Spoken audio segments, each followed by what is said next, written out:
Hola, bueno, en nombre de la FUNPEL, agradecerle muy especialmente a todos nuestros disertantes, a Marcelo, a Walter, a Álvaro y a Elaine. La verdad que han sido unas presentaciones excelentes. Esto nos genera un montón de información, un montón de dudas que se trasladaron a través de las preguntas. Y aquí, bueno, Choc, también la bienvenida a este panel. ¿Qué te parecieron las presentaciones? Bueno, para mí fueron excelentes, Gustavo. Felicito a los cuatro. Realmente mucho para apreciar y mucho para estudiar, para considerar más adelante. Muy bien, gracias, Joc. Vamos a empezar con las preguntas. Han sido muchas las que tenemos y en función del tiempo vamos a tratar de ir organizándolas. Voy a empezar con una pregunta, Marcelo, específicamente acerca de tu consideración sobre la intangibilización del valor económico, ¿no es cierto?, del comercio internacional. ¿No crees que esta tendencia estaría jugando en contra de lo que es el comercio de bienes y particularmente de todo lo que tiene que ver con los bienes agroalimentarios? No, en realidad la intangibilización de la economía se manifiesta a través de distintas variantes. Una es que efectivamente el comercio de servicios crece más que el de bienes físicos. Dentro de ellos puedes tener propiedad intelectual, patentes, know-how, servicio de postventa. Pero hay una segunda variante de la intangibilización, que es en realidad la calificación de los bienes físicos a través de la intangibilidad. Entonces vos ahí, a través de la reputación, a través de certificación de estándares, a través de diseño o de calificación del producto a través de condiciones que no son físicas, que son reputacionales, claramente le das un valor agregado a la oferta. Bien, entonces, ¿cómo deberíamos prepararnos desde la cadena láctea? O sea, ¿en qué puntos ves específicamente en todo lo que tiene que ver con comercio de productos lácteos que podríamos avanzar? Ya en parte lo has planteado, pero por ahí más específicamente en lácteos.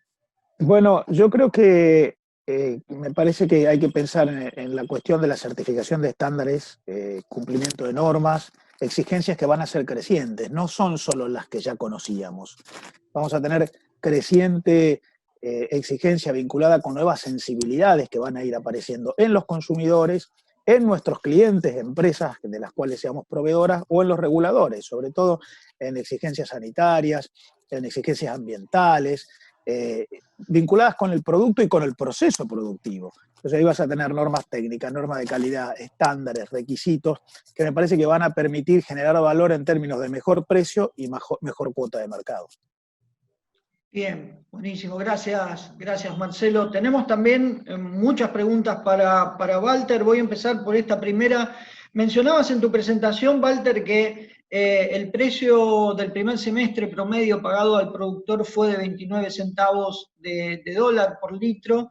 La pregunta es, ¿cuál es el promedio de costos para producir ese litro de leche?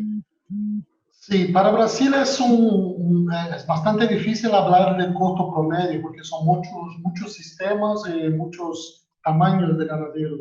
Yo diría que en el primer semestre estuve casi como el precio, un poco por encima del precio, 20, 30 el costo, entre 28 y 30 centavos de dólar el costo. O sea que fue un semestre muy duro para la lechería en Brasil. Bien. Gracias, Walter. Choc, no sé si tenés alguna pregunta para Álvaro. Sí, tengo cinco, y todas muy jugosas, Gustavo, así que le hago la primera. Sí, cómo no. Bueno, Álvaro, ¿qué tal? Acá vamos con la primera.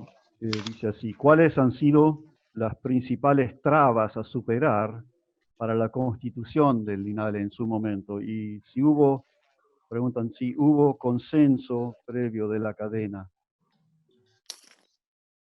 No, trabas hubieron de todo tipo, gente que no creía en la necesidad del instituto, sectores que no creían, y, y la verdad que fue un proceso largo que yo describí en mi charla, que llevó años de convencimiento y hoy por hoy de alguna forma también es cuestionado por algunos sectores. El balance para nosotros es positivo. Lentamente se está labrando la confianza de los distintos eslabones de la cadena y creo que es un instituto joven, que se está afianzando, que es necesario y que va creciendo en información y en credibilidad en todos los jugadores de la cadena. Gracias, gracias, Álvaro.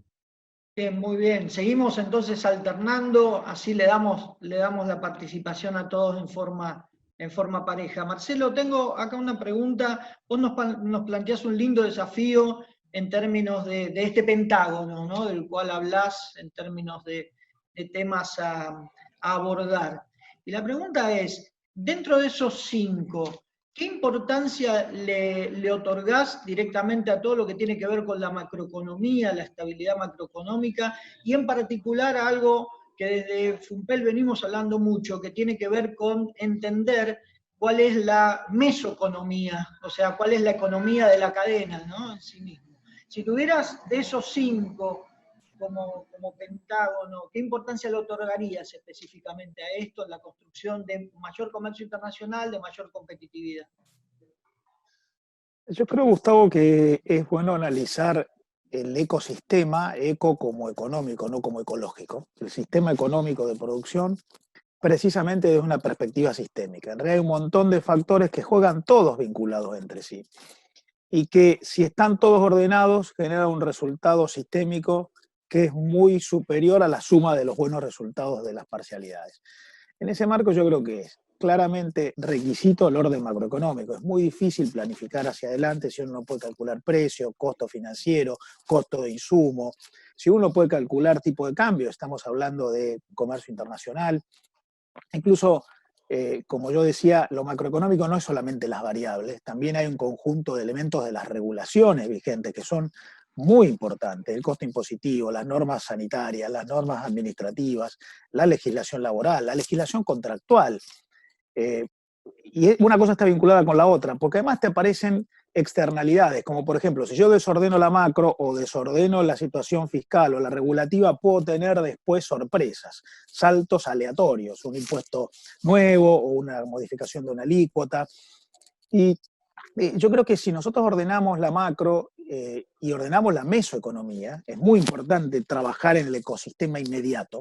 O sea, la mesoeconomía es el conjunto de relaciones inmediatas de la empresa, donde vos tenés los formadores de recursos humanos, el acceso a la tecnología, tu cadena de proveedores bien afilada, y eso es algo que es muy importante, más allá de la micro, no llega a ser la macro, está un poquito ahí hacia adelante.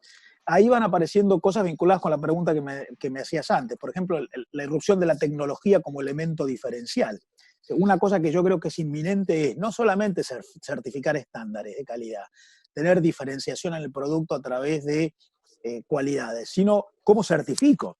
Y ahí la irrupción de temas como el blockchain o instrumentos muy nuevos y tecnológicos muy seguros para dar certezas tanto al consumidor como al cliente van a ser cada vez más relevantes, sobre todo si pensamos en comercio internacional. Por lo que yo creo que está todo vinculado, la macro, la meso, lo regulativo, lo internacional, lo tecnológico. Yo creo que hay que tratar de ordenar todo para que el sistema funcione adecuadamente, para poder cumplir con las exigencias que van a ser crecientes, sobre todo en todo lo que es alimenticio. Perfecto, gracias Marcelo. Sí, precisamente de alguna manera nos ha gustado la figura del pentágono, ¿no? Porque de alguna manera habla de cierta prioridad en algunos, pero la necesidad de trabajar con todos, ¿no? Bueno, buenísimo. Walter, tengo una pregunta que dice, en función de los valores que mencionaste para la leche en polvo en Brasil, ¿no? Con estos precios, ¿cómo nos funcionan los vasos comunicantes entre Uruguay, Brasil y Argentina en este sentido? Y digamos, si me dejo, te la hago, y digamos, la contrapregunta es, ¿Brasil bajo estas condiciones y con esos precios puede exportar? No, Brasil va a empezar, o ya empezó a importar fuerte desde Argentina y desde Uruguay. Lo que pasó en los primeros 6 meses del año, tuvimos precios muy bajos tanto al ganadero, a los ganaderos, cuanto de los derivados lácteos, de los productos, y por lo tanto las importaciones bajaron como el 30 y algo por ciento. Cuando empezó a subir el precio al ganadero y el precio de la mozzarella, de la leche en polvo, esto fue junio, julio, empezaron a subir las importaciones. Y en este momento tenemos un escenario que es muy estimulante al productor local a empezar a crecer o a subir su producción, y también un escenario donde crecen fuerte las importaciones, los volúmenes importados desde Uruguay y Argentina. Entonces, agosto fue el 54% por encima del año pasado, de agosto del 2019. Septiembre también sigue en el mismo ritmo, el volumen importado. Bien, bien, gracias, Walter. ¿Job? Sí, Álvaro, segunda pregunta. ¿Cómo se eligen a los directores privados, o sea, los representantes de los actores de la cadena? Las distintas gremiales de productores hacen una suerte de elección y envían sus representantes. Lo mismo hace la quesería artesanal y también la Cámara de Industrias Lácteas. O sea, cada uno elige democráticamente sus representantes y así se conforman esos 5 integrantes privados de la cadena. Gustavo, si me permitís, debería yo hacerle una pregunta siguiente porque está relacionado con esto para mayor aclaración. ¿Te parece bien? Sí, cómo no, sí, está relacionado. Álvaro, dice así, ¿cuántas gremiales hay en la lechería uruguaya y que dicen, representan o que dicen representar a los productores lecheros uruguayos? Tenemos gremiales lecheras, aproximadamente unas 14 o 15 gremiales lecheras, y hay 2 gremiales de queseros, y el total de productores son unos 3.500, 2.500 son lecheros y 1.000 son queseros. Ese es el universo nuestro pequeño universo de productores. Pero Álvaro, perdón, pero si hay solamente 2 representantes de las gremiales elegidos al directorio, ¿cómo se resuelve eso entre las 14 entidades gremiales que hay? Bueno, se ponen de acuerdo y se vota de alguna forma, y muchas veces tenemos representantes de pequeñas gremiales, de pequeños productores sentados en la mesa. Es un tema de consenso, no están exclusivamente las grandes gremiales, sino que se forman acuerdos y se sientan en la mesa representantes de pequeños productores, de productores familiares, tienen sus suplentes, y todas estas gremiales de alguna forma tratan de estar unidas y sentirse representadas. Para nosotros es importante que quienes integran el Consejo Ejecutivo tengan representatividad. En el caso de la quesería es similar la situación, y obviamente que hay más demandas por más ingresos, y a veces hay solicitud para modificar la ley, para cambiar, para que haya más participación de gremiales nuevas, o un mayor número de gremiales. Hay que modificar la ley, lo cual no es muy sencillo, pero ya con este grupo de representantes privados, más lo público, ya el debate es interesante, es grande, y a veces es arduo. Así que creo que como forma inicial, que tiene unos 12 años de trabajar, es un consejo que funciona eficientemente. Gracias. Bien.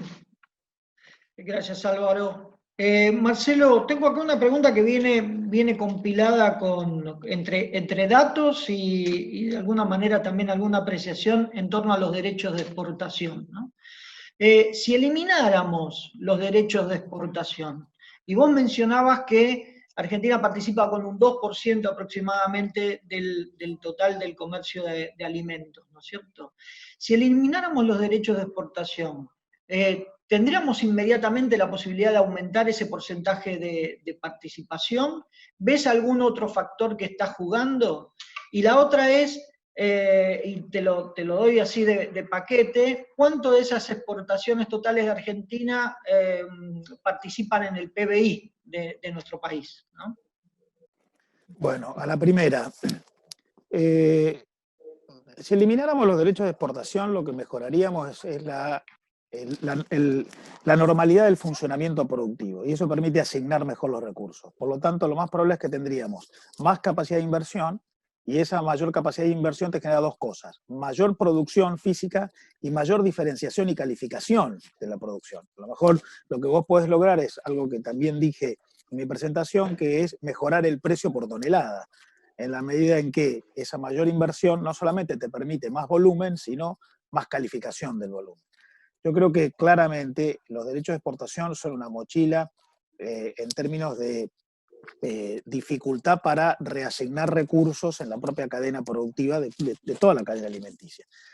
Los derechos de exportación tienen un problema adicional, que es que además de que son gravosos, están toqueteados todo el tiempo. Por lo tanto, te generan sorpresas, esos saltos al vacío que te modifican las condiciones imprevistamente.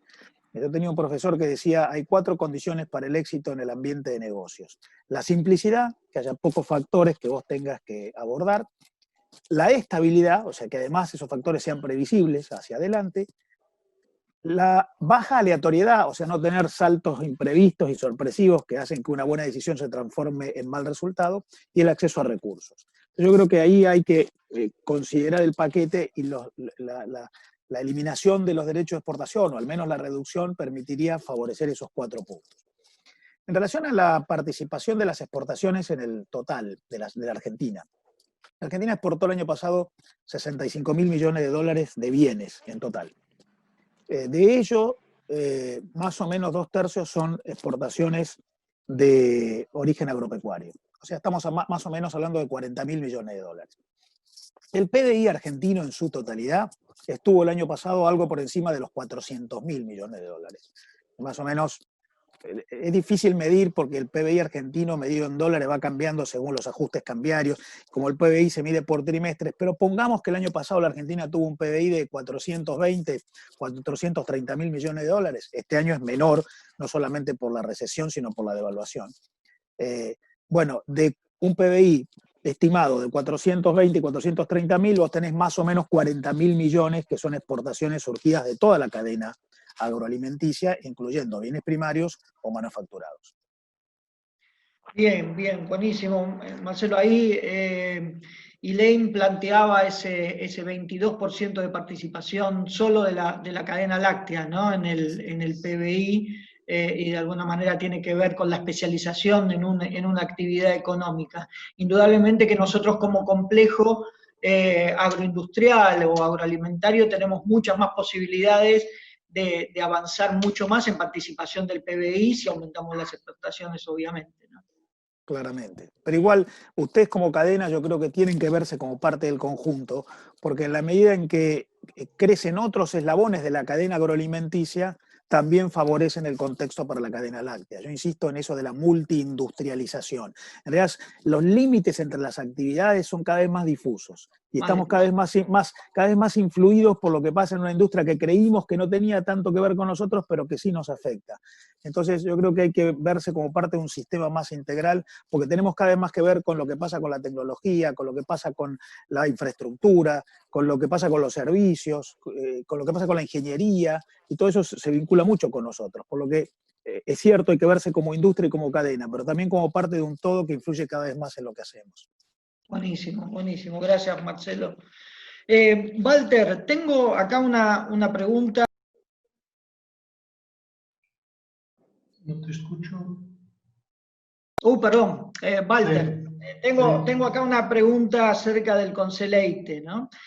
Mostrabas en tu presentación que existe una diferencia en el momento de mayor diferencia de casi un 40% entre el precio de referencia del Conseleite y el precio real pagado al productor, o sea, el que informa el CPEA, ¿no? La pregunta es, ¿actúa como referencia de precio para los productores el Conseleite al tener tanta diferencia y tanta, de alguna manera, dispersión y volatilidad en esa diferencia, ¿no? En algunos estados sí, las empresas, como comenté en la presentación, están comprando leche de ganaderos chicos o promedios, base Conseleite, con calidad, sólidos y volumen. Porque esto es importante también, ¿no? Hay la referencia, que es base a una calidad estándar, un volumen chico, 160 litros por día, que es muy chico acá para Brasil, y ahí se saca la referencia. Hay algunas empresas, algunas industrias comprando de ganaderos con leche más volumen, más calidad y más sólidos. Entonces, sí hay. Entonces, esta diferencia es base en la referencia del Conseleite versus el mercado. Mas hay que añadir volumen, calidad y sólidos. Bien, perfecto, perfecto. Gracias por la aclaración, Walter. ¿Choc? Sí, Álvaro, vamos por la pregunta número 4. Dice así, ¿usted considera que el 3 por 1000 de la facturación de la exportación sea suficiente para los objetivos de INALE?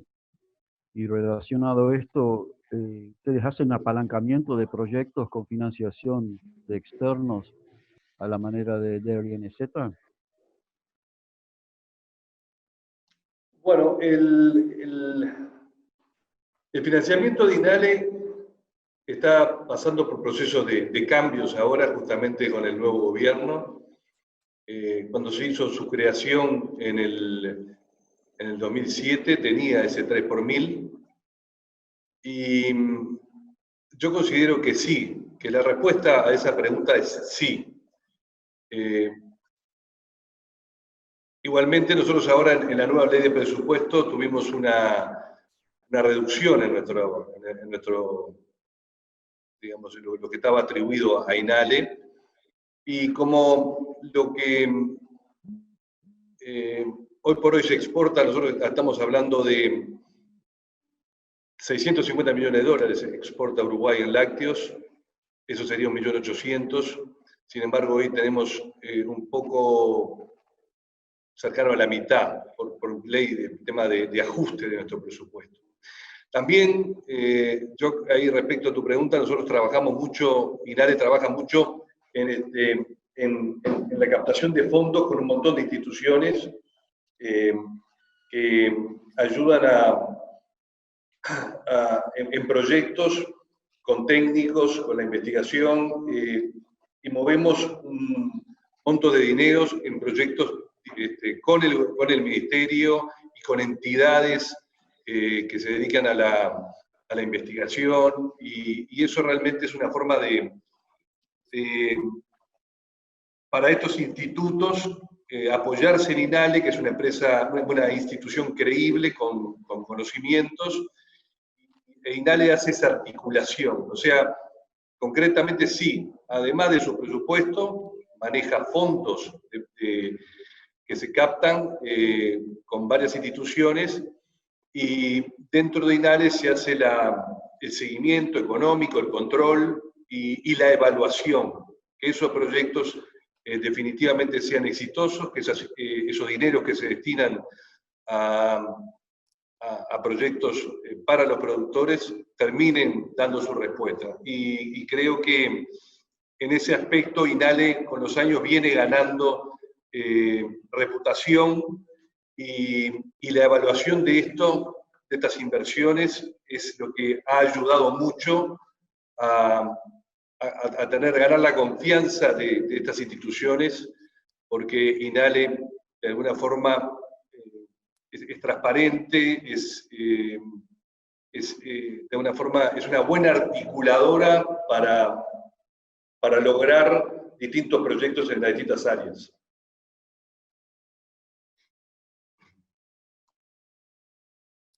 Muy bien, gracias Álvaro. Bueno, no sé yo si tenés alguna pregunta más para Álvaro, yo si no estaríamos finalizando aquí, no sé si te Tengo quedó una algo. más, Dale, tengo una más, Gustavo. dale entonces.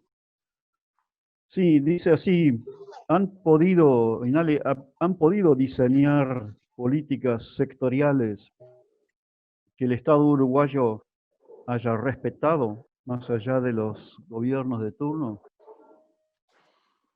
Bueno, creo que la respuesta a tu pregunta, Joc, está un poco dada en la presentación mía. De nada sirve tener una institución como INALE si no hay una buena conexión con el gobierno. Nosotros acabamos de cambiar de gobierno en nuestro país. Yo tengo, hoy por hoy, esta institución tiene una buena llegada y tengo una buena receptividad. Es fundamental eso. Lamentablemente, no ocurría lo mismo, no había una buena conexión, no había una buena sintonía de este instituto más bien no había una buena sintonía del campo con gobiernos anteriores. Entonces, esto entraba en eso.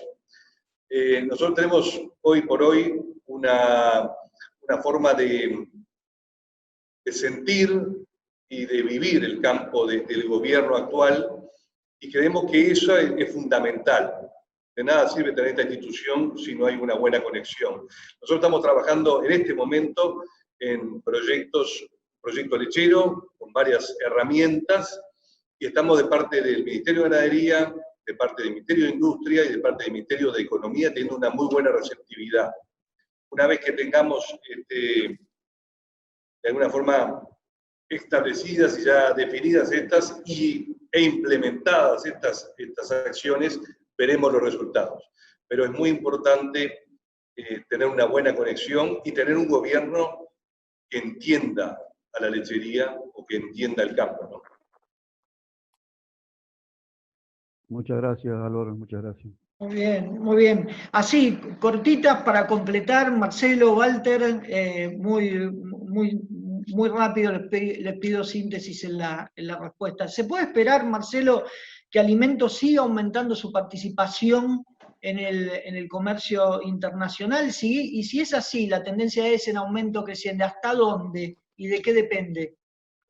Sí, se puede esperar. De hecho, hay una tendencia en el mundo de incremento de la población, incremento en la expectativa de vida, o sea, la cantidad de años que se vive, y incremento de la urbanización, lo cual lleva a la industria del alimento doméstico, que es el más elaborado, a una perspectiva de crecimiento. ¿Hasta cuándo? No se sabe, hasta dónde no se sabe, pero claramente todo indica, además, que si pensamos en que la tendencia en el largo plazo, ahora interrumpida por la pandemia, pero en el largo plazo es que los países más pobres también mejoran su capacidad de consumo, yo diría que en adelante la participación debería ser muy sostenida. Perfecto, auspicioso para nuestros sectores. Gracias, Marcelo. Y Walter, mencionabas el índice como no vinculante, o sea, ¿existen en Brasil contratos de abastecimiento que utilicen el índice y en qué medida lo respetan si no es vinculante? Hay algunos contratos, sí, de la industria con los ganaderos, con el índice CEPEA, por decir, o el índice en Goiás. Pero el tema del índice es un poco complicado, por decir.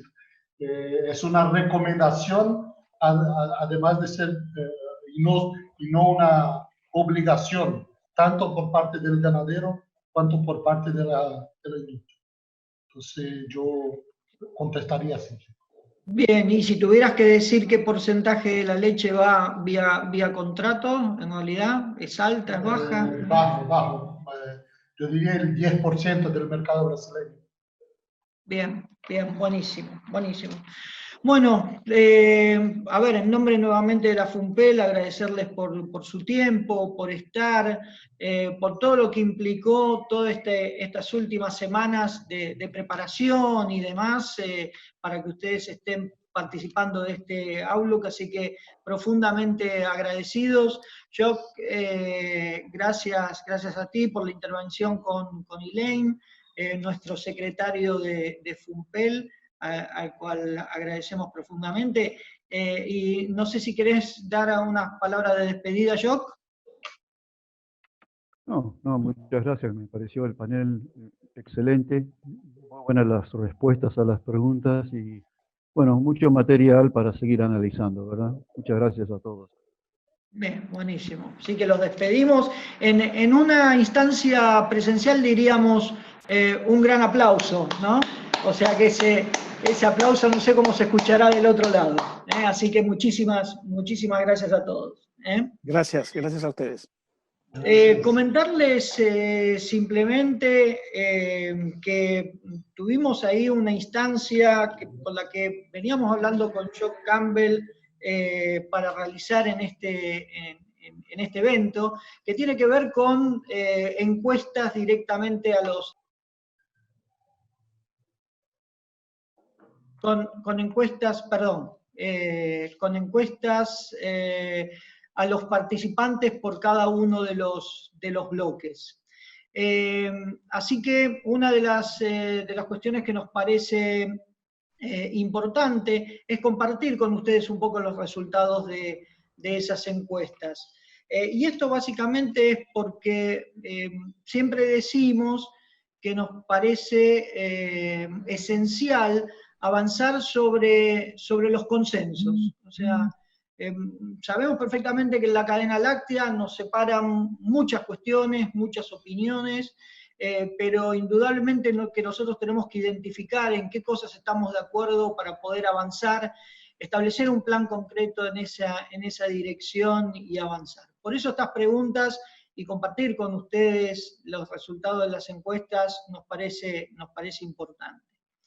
Particularmente en la que tiene que ver con el bloque 1, decía básicamente si consideraba usted, y le preguntábamos a todo el auditorio, si lo considerábamos, si consideraba que Argentina debería consolidar su posición como exportador, y ahí obviamente que encontramos que el 97% ha dicho que sí. Yo digo, esto que parece hasta casi obvio nos confirma solamente una cosa. O sea, estamos de acuerdo en esto, la mayoría de los argentinos está de acuerdo en consolidar esta posición y ahí tenemos que poner todas nuestras acciones y apuntar los cañones. Y con respecto a lo que tiene que ver con la segunda pregunta, si es si Argentina necesita un organismo de apoyo a la cadena, ahí nos encontramos con el resultado de que el 67% dijo que sí, pero se complementa con un porcentaje muy importante que dice sí hecho a la medida de la República Argentina. Nuevamente tenemos ahí un consenso para avanzar, indudablemente, y por lo que nos mencionaba Álvaro, no es fácil, no es un camino fácil, pero sí podemos proponernos avanzar en ese sentido en el largo plazo.